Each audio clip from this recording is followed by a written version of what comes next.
There's probably a reason why it's called rib. But eventually, the rib, Revolutionary Independent Branch, will be one of the first time travelers to go back to help people. Saw one of them at the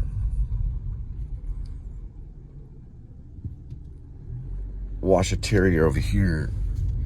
It's a basically all of this footage that we have, even movies, video, everything's mounted for the purpose of time travel. It's all laid out, from Smokey the Bandit to Stockyard Vlogs, and they need entry points to simulate this program that re-enters time and space for the sake of an order that they're trying to reorder. And one of them was over here at, I believe it's called Speed Queen, because speed has to do a lot with it. And one of the ladies had left just the time we got there, and that one of her cars, if you look at the car looks a little futuristic or something. It looks weird. It doesn't look like a regular car, but it does look like a regular car. It's just little aspects of it that look very futuristic. And when she left, she just kind of like, she didn't really look at me or anything, but she knew what was going on, kind of thing. And then when I turned around, the balloon was there. But when we arrived there was no balloon. It's in the footage, and I put the times when we arrived. Every time you make, okay, on Apple, this is an Apple product right here. It's iPhone 11. So every time you make a photo, it records a time. There's Landman. Billy Bob Thornton. Every time you make a recording, it'll take the location if your locator is on. In a lot of cases, I'm not going to tell you anything about my locator, but not everybody's locator is on. Some people take footage with this device, and that in time continuum, the locator probably, because see, it's done through probably like this type of computer system that's hooked up to all of these, vlogs and things in the future. You got to watch 12 Monkeys. Now, 12 Monkeys is a good one with Brad Pitt, but the other one is even better. That's a French one. 12 Monkeys was a remake of a French film that has a weird title. And I saw it. I did see it when I was training under Lipton, James Lipton, from Inside the Actor Studio. I'm a new school student, and I got a badge and everything. And World Trade Center is also connected to a lot of this.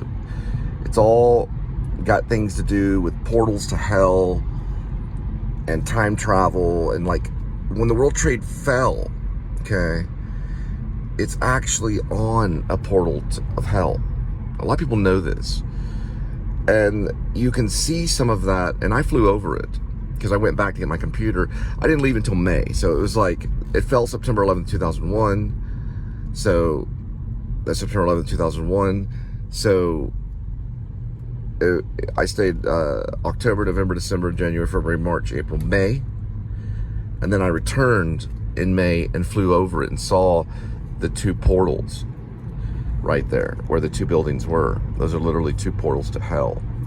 There's different gateways. There's one that's behind the Love Shack. And now some people won't see those as portals to hell.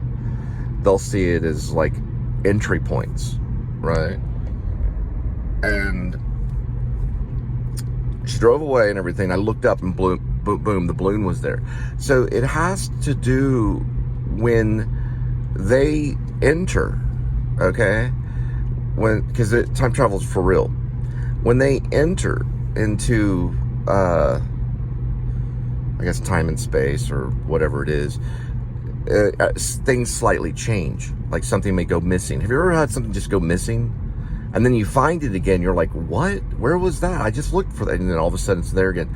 That's probably a re-entry because it affects everything like the Matrix. And something will go missing and then something will come back. And I have proof, a video proof. The balloon was not there when we arrived.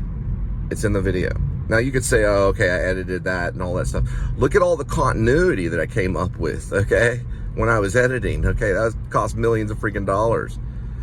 If I, and then someone else, I asked the lady that worked there, okay? And she's like, oh, well, they just aired it up. No, they didn't just air it up.